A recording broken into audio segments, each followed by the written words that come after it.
ইংরেজি সি শব্দের অর্থ হচ্ছে দেখা, লুক শব্দের অর্থ হচ্ছে দেখা এবং ওয়াচ শব্দটির অর্থ হচ্ছে দেখা। কিন্তু কোন ক্ষেত্রে আমরা কোন শব্দটি ব্যবহার করব এটা নিয়ে আমাদের অনেকের মাঝে কনফিউশন থাকে।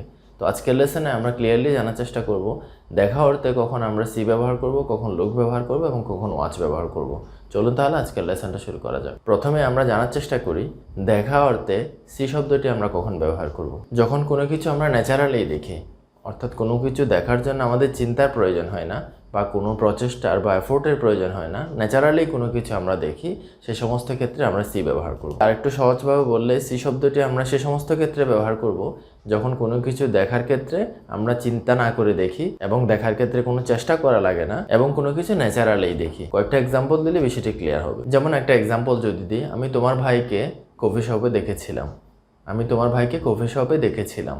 তাহলে এটির ইংরেজি হবে I saw your brother at the coffee shop. তাহলে এখানে আমরা স ব্যবহার করেছি, কারণ আমরা যখন তার ভাইকে কফি শপে দেখেছিলাম সেখানে কিন্তু আমরা তাকে কফি শপে আমরা গিয়েছি, হঠাৎ করে আমরা তাকে দেখতে পেলাম, অর্থাৎ আমরা ইচ্ছাকৃতভাবে তার দিকে তাকিয়েছি বা চিন্তা করে তার দিকে তাকিয়েছি, বিষয়টা এই ধরনের না। জাস্ট আমরা কফি শপে গিয়েছি এবং তার ভাইকে আমরা হঠাৎ করে দেখতে পেলাম। তাহলে যেহেতু এটা আমরা ন্যাচারালি দেখেছি এবং দেখার ক্ষেত্রে কোনো চিন্তার প্রয়োজন পড়েনি বা কোনো প্রচেষ্টার প্রয়োজন পড়েনি, ন্যাচারালি দেখা হয়েছে, সে কারণে আমরা এক্ষেত্রে সি ব্যবহার করেছি। চলুন তাহলে পরের এক্সাম্পলে যাওয়া যাক। আমরা দরজাটা খুলেছি এবং দেখতে পেলাম যে একটা নিউজ পেপার নিচে পড়ে আছে। তাহলে এটিকে ইংরেজিতে আমরা এভাবে বলতে পারি I opened the door and I saw the news paper outside. অর্থাৎ আমরা দরজা খুলেছি, হঠাৎ করে দেখতে পেলাম যে নিচে একটি পত্রিকা পড়ে আছে। তো এক্সাম্পলটা যদি আমরা একটু লক্ষ্য করি তাহলে বুঝতে পারবো এখানে কিন্তু আমরা জানতাম না যে বাইরে নিউজ পেপার আছে। আমরা দরজা খুলেছি, হঠাৎ করে দেখতে পেলাম যে নিউজ পেপারটা পড়ে আছে। তাহলে এখানে আমরা এটা ন্যাচারালি দেখেছি এবং এটা দেখার জন্য আমরা ইচ্ছাকৃতভাবে দেখিনি বা কোনো প্রচেষ্টার প্রয়োজন পড়েনি এবং আমরা চিন্তা করে ওই জিনিসটা দেখিনি। তাহলে সে কারণে আমরা এখানে সি ব্যবহার করেছি। চলুন তাহলে আমরা সি এর ব্যবহার নিয়ে আরও একটা এক্সাম্পল দেখি। উদাহরণস্বরূপ, সে টিভি অন করলো এবং দেখতে পেলো যে তার ভাই ইন্টারভিউ দিচ্ছে। তাহলে এটির ইংরেজি হবে she turned on the TV and she saw her brother giving an interview. সে টিভিটা অন করলো এবং দেখতে পেলো যে তার ভাই একটা ইন্টারভিউ দিচ্ছে। তাহলে এক্সাম্পলটি লক্ষ্য করলে আমরা বুঝতে পারবো সে কিন্তু জানতো না যে তার ভাই ইন্টারভিউ দিচ্ছে, সে হঠাৎ করে টিভিটা অন করেছে এবং ন্যাচারালি দেখতে পেলো যে তার ভাই ইন্টারভিউ দিচ্ছে। তাহলে এটা দেখার জন্য তার ভাইকে সে ইচ্ছাকৃতভাবে দেখেনি বা কোনো চিন্তা বা প্রচেষ্টার মাধ্যমে দেখেনি, ন্যাচারালি টিভিটা অন করেছে এবং দেখতে পেলো যে তার ভাই ইন্টারভিউ দিচ্ছে। তাহলে সেক্ষেত্রে আমরা সি ব্যবহার করেছি। লুক আমরা সেই সমস্ত ক্ষেত্রে ব্যবহার করব যখন কোনো কিছু দেখার ক্ষেত্রে আমরা একটু চিন্তা করে দেখি এবং প্রচেষ্টার প্রয়োজন পড়ে, অর্থাৎ আমরা ন্যাচারালি দেখি না, একটু চিন্তা করে তারপরে দেখি, সেই সমস্ত ক্ষেত্রে আমরা লুক ব্যবহার করব। কয়েকটা এক্সাম্পল দিলে বিষয়টা আমাদের ক্লিয়ার হবে। যেমন আমরা কাউকে বলছি look at the bird in the tree, অর্থাৎ গাছে যে পাখিটা বসে আছে তার দিকে তাকাও। তাহলে এক্ষেত্রে তাকানোর ক্ষেত্রে কিন্তু আমরা চিন্তা করছি এবং তারপরে তাকাচ্ছি, তো এক্ষেত্রে প্রচেষ্টার প্রয়োজন হচ্ছে।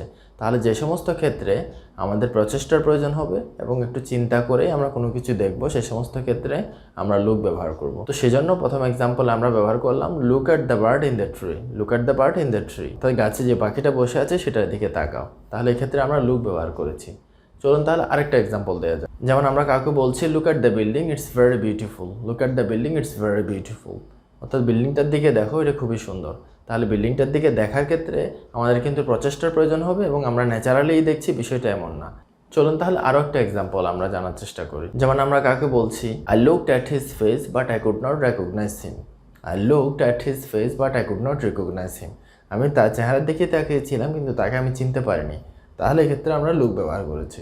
তাহলে আমরা বুঝতে পারলাম লুক সে সমস্ত ক্ষেত্রে আমরা ব্যবহার করব যখন আমরা কোনো কিছু চিন্তা করে কারো দিকে তাকাই বা প্রচেষ্টার প্রয়োজন পড়ে, অর্থাৎ যেটা আমরা ন্যাচারালি তাকাই না বা ন্যাচারালি দেখি না, সে সমস্ত ক্ষেত্রে আমরা লুক ব্যবহার করব। এবার চলুন ওয়াচের ব্যবহারটা জানার চেষ্টা করি। ওয়াচ আমরা সে সমস্ত ক্ষেত্রে ব্যবহার করব যখন আমরা কোনো কিছুটা সময় নিয়ে দেখব, অর্থাৎ কোনো কিছু দেখার জন্য যখন কিছুটা সময়ের প্রয়োজন পড়ে, অর্থাৎ কিছুটা সময় নিয়ে যখন আমরা কোনো কিছু দেখি, সেই সমস্ত ক্ষেত্রে আমরা ওয়াচ ব্যবহার করব। চলুন তাহলে কয়েকটা এক্সাম্পলের মাধ্যমে এটা আমরা জানার চেষ্টা করি। For example, he is watching YouTube videos, say YouTube videos দেখছে। তাহলে এক্ষেত্রে ইউটিউব ভিডিও দেখার জন্য আমরা কিন্তু কিছুক্ষণ সময়ের প্রয়োজন হয়, কিছুক্ষণ সময় ধরে আমরা জিনিসটা দেখি, সে কারণে আমরা এখানে ওয়াচ ব্যবহার করেছি। আরেকটা উদাহরণ দেওয়া যায়, I love watching football on TV. I love watching football on TV. আমি টিভিতে ফুটবল খেলা দেখতে ভালোবাসি। তাহলে এই ফুটবল খেলা দেখার জন্য বা টিভি দেখার জন্য আমাদের কিন্তু কিছু সময়ের প্রয়োজন হয়, অর্থাৎ কিছু সময় নিয়েই আমরা দেখি। তো সে কারণে আমরা এখানে ওয়াচ ব্যবহার করেছি। চলুন তাহলে আরও একটা এক্সাম্পল দেওয়া যায়। যেমন আমরা কাউকে বলছি, তুমি কি সিনেমা দেখতে চাও? Do you want to watch a movie? Do you want to watch a movie? তুমি কি কোনো সিনেমা দেখতে চাও?